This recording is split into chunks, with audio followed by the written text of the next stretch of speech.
Aksi ngebut di jalan tol yang diunggah di media sosial rupanya tak hanya dilakukan sopir Vanessa Angel Tubagus Jodi. Di ranah maya menjamur orang-orang yang justru pamer saat melajukan kendaraan mereka di atas kecepatan rata-rata yang diperbolehkan ketika berkendara di jalan bebas hambatan.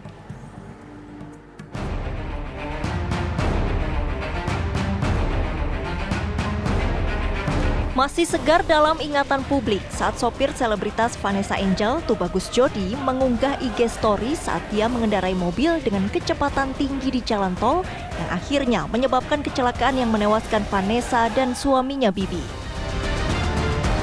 Rupanya Tubagus Jodi bukan satu-satunya. Di ranah maya bertebaran video-video yang merekam momen-momen warganet yang pamer tengah memacu kendaraan mereka dengan kecepatan tinggi di jalan bebas hambatan. Beberapa di antaranya bahkan tak segan melajukan kendaraan mereka hingga menyentuh kecepatan 180 km per jam. Padahal bila menilik pada aturan yang berlaku untuk berkendara di tol dalam kota, kecepatan yang diperbolehkan adalah 60 hingga 80 km per jam. Sementara di tol luar kota maksimal adalah 100 km per jam. Tujuan aturan kecepatan batas berkendara di jalan tol tentu saja untuk mencegah terjadinya kecelakaan, apalagi di lokasi yang memang dikenal rawan. Maka sudah selayaknya para pengendara lebih mengutamakan keselamatan bukan justru kecepatan, apalagi bila mana hanya untuk keperluan konten di media sosial. Tim TV One mengabarkan.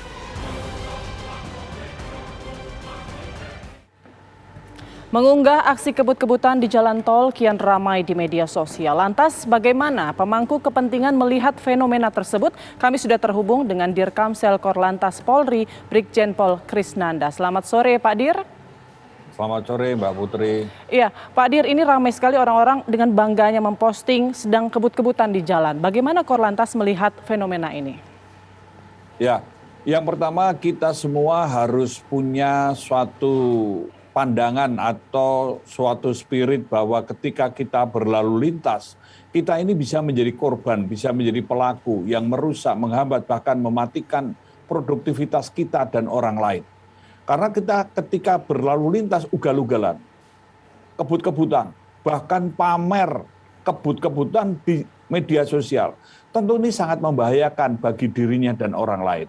Karena ini tentu kita sadar bahwa fatalitas korban kecelakaan ini salah satu dampaknya karena ngebut atau juga ada unsur kesengajaan dengan melakukan posting atau melakukan selfie atau menunjukkan bahwa dirinya mampu ngebut di jalan tol yang sepi dan lain sebagainya.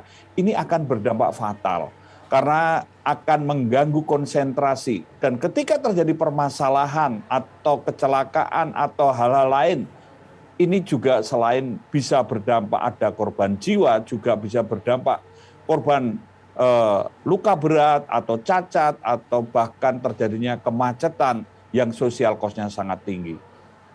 Ya, lalu dari pihak kepolisian sendiri, antisipasi ataupun cara untuk mencegah agar aksi kebut-kebutan ini tidak terjadi begitu ya di jalan bebas hambatan seperti apa Pak? Ya, kita sekarang ada patroli, ada petugas PJR yang ada di jalan raya. Kita juga melakukan suatu sistem untuk pemantauan, audit kecepatan, dan juga ada tindakan untuk penegakan hukum secara manual, semi elektronik ataupun elektronik. Kita terus melakukan edukasi dan kita juga bekerja sama dengan para pemangku kepentingan untuk adanya sistem pengawasan, sistem kontrol, bahkan upaya-upaya meminimalisir potensi-potensi terjadinya aksi-aksi yang sangat kontraproduktif dan membahayakan keselamatan itu. Ya, tapi apakah cukup efektif pemasangan kamera pengawas ataupun juga CCTV yang memantau kecepatan kendaraan di jalan tol, Pak? Tentu saja tanpa bentuk kesadaran, tanggung jawab, dan disiplin ini sangat penting. Karena mau tidak mau, kita berlalu lintas itu bukan karena takut diawasi, bukan karena takut polisi, tetapi harus sadar Kita punya tanggung jawab akan keselamatan diri kita dan orang lain. Kita harus peka dan peduli. Kalau terjadi permasalahan, apalagi sampai korban jiwa, tentu kita akan menyesal, kita akan berduka. Ini yang harus dipikirkan, bahwa konten di media sosial bukan tidak boleh, tapi tunjukkanlah yang kreatif, yang produktif, yang inspiratif, yang inovatif, bukan pamer hal-hal yang membahayakan. Dan ini menurut saya perlu dukungan semua pihak. Sekali lagi saya terima kasih ke TV One yang sudah mendukung, membuat ruang ini untuk bisa sosialisasi keselamatan di dalam berlalu lintas, terutama di jalan tol, untuk tidak pamer kebut-kebutan di jalan raya atau ugal-ugalan. Gitu. Ya, lalu bagaimana Pak penegakan hukum bagi para pelanggar batas kecepatan? Tentu saja bahwa kita semua ada hal yang berkaitan ya. Untuk pelanggaran, 1, masalah helm. 2, kecepatan.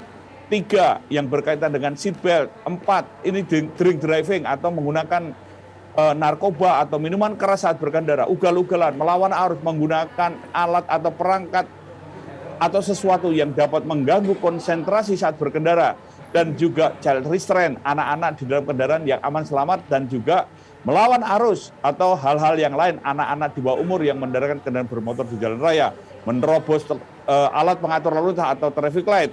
Dan juga hal-hal yang lain. Karena konteks ini kita bukan hanya satu sisi saja, tetapi kita harus ingat bahwa ketika kita sudah berkendara di jalan raya, kita bukan sendirian. Jalan raya ini urat nadi kehidupan. Karena janganlah melakukan hal-hal yang menimbulkan kontraproduktif. Karena tanpa kesadaran, tanpa suatu tindakan, apakah kita semua harus nunggu dihukum, nunggu kejadian, baru kita tertib? Karena orang inilah kita sekarang berjuang bagaimana untuk membangun budaya tertib. Karena lalu lintas ini juga refleksi budaya bangsa. Ya baik, terima kasih informasi lengkapnya Pak Dirkamsel Korlantas Polri Brigjen Pol Krisnanda. Selamat bertugas kembali Pak. Ya, terima kasih Mbak. Selamat sore. Selamat sore.